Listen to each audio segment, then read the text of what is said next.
This video is going to be an introduction to blogs to get you ready to start reading blogs as part of this class. In this video, I'm going to talk about what is a blog and why you and or your students should be blogging. So quickly, what's a blog? Well, blog is a short version of saying a weblog. Now, blogs are websites with entries on a regular basis as opposed to a static page. You should really update a blog regularly as opposed to, say, once a year or even once every 6 months. On a blog, entries are normally displayed in reverse chronological order, which means that your latest blog post is at the top while all the older ones are further down. They're usually really easy to set up and to work with, and you don't need to know anything about HTML or other coding. They're different from regular websites in terms of how often they're updated and the type of content that's on them. Blogs are updated more frequently and usually have a space for people to comment on the blogs. So why should you and your students blog? Well, these are some of the potential benefits of having your students blog or even you blogging.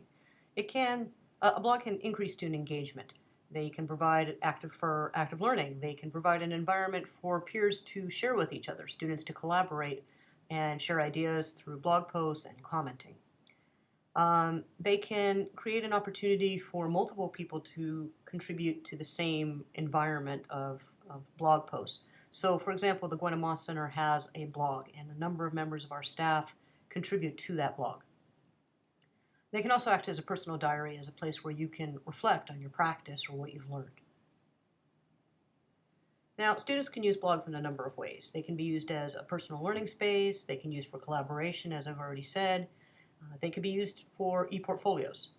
They can also be used as a place where students can collect things that they've learned throughout the term of the course. So it could be that you have them post different assignments there or their own reflections on what they have been learning.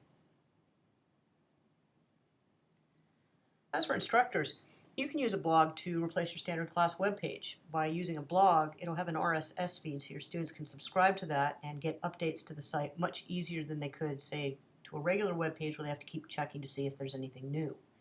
You can add links to other things that you find on the web that might be useful to your students. You can provide some teaching tips that have worked for you to other instructors. You can write about something that you've learned from the other instructors. You can use it to organize class discussions or summaries of readings for the students or from the students even. And you can use it as a place to reflect on your own practice. So, a little bit of quick information on how a blog works. There's going to be a longer video as part of this class that'll explain how you can use your blog, how you can set it up and add posts to it. But here's a few things about the behind the scenes. So blogs are run on specialized software, and that's what makes it so easy to use. They include an RSS feed, so again, that makes it easier for people to see when there's been an update to your blog. Posts are put into one or more categories, so people can go and look at a category and see what you've written on that particular topic. Each blog post will have a specific permalink, so this is one link that only works for that post, sort of like having a link to a particular page on a website. And because each post has its own permalink, this makes it easier to share an individual post or to bookmark one. So on the next couple slides, there's 10 steps to better blogging from Dan Frommer, and these are some really good tips. You really want to pay attention to detail when you're blogging. You want to write a site that you'd actually want to read. If you don't even want to read it, then probably nobody else will. Go ahead and be skeptical in what you're writing. Remember attribution. It's just as important on a blog as it is if you're writing a journal article. Be sure to include context so that your readers understand what you're talking about. When you're writing a blog, be critical, but don't be unfair. You should care about your writing and you should care about the design of your blog. So it should be aesthetically pleasing. Now this one about don't be the 10th person to write the same thing. If you've seen something written over and over on different blogs or different newspapers or journals, if you're going to write about it, make sure that you have your own take on it. Don't be afraid to try new things. Here's a few tips of my own that I want to make sure I pass along to you. You need to write about what you know. If you don't know, go ahead and be honest. Go ahead and say that on your blog that you don't quite know everything about this and you're curious. If you fake it, you will likely be found out. By being honest on your blog, someone might read it who has the answer for you. Go ahead and tell stories. Connect with people. If you're going to write about somebody else's blog or something that somebody said somewhere on Twitter, link to it so that people know where it came from and so that that person knows you're writing about them.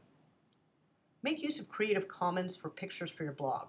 We're going to talk more about that later in this class, but Creative Commons is a great place to find media to include on things like blogs without having to worry so much about copyright.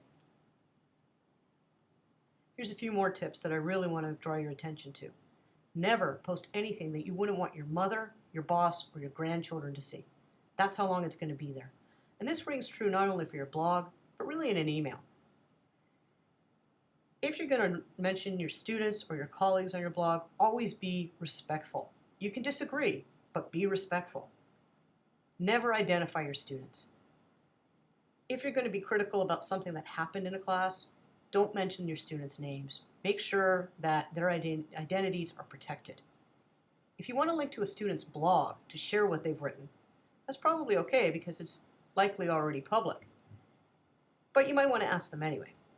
And always think before you hit post and publish, and give it a read to make sure that there isn't any typos or spelling mistakes. An important part of blogs is the commenting. If you're reading other blogs, which you should be if you're writing your own, comment on those blogs. Whether you agree or disagree with the person, add to the conversation. If people are commenting on your blog, respond to them. Tell them what you think of what they said, even just thank them for their comment. Remember that blogging isn't just about sharing information from one voice, it's actually about a conversation. Now here's some things I want you to think about before you start blogging for this class.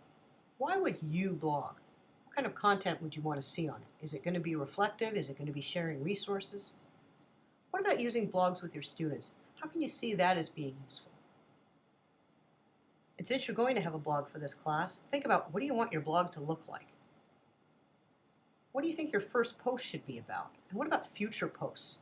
These are things you're going to want to keep in mind. You have to blog every week for this class, which means you're going to need to have some ideas. That's about it for this video. As I said, there's going to be more videos covering a few other things, including how to actually blog and about things like Creative Commons. But thanks for watching this one.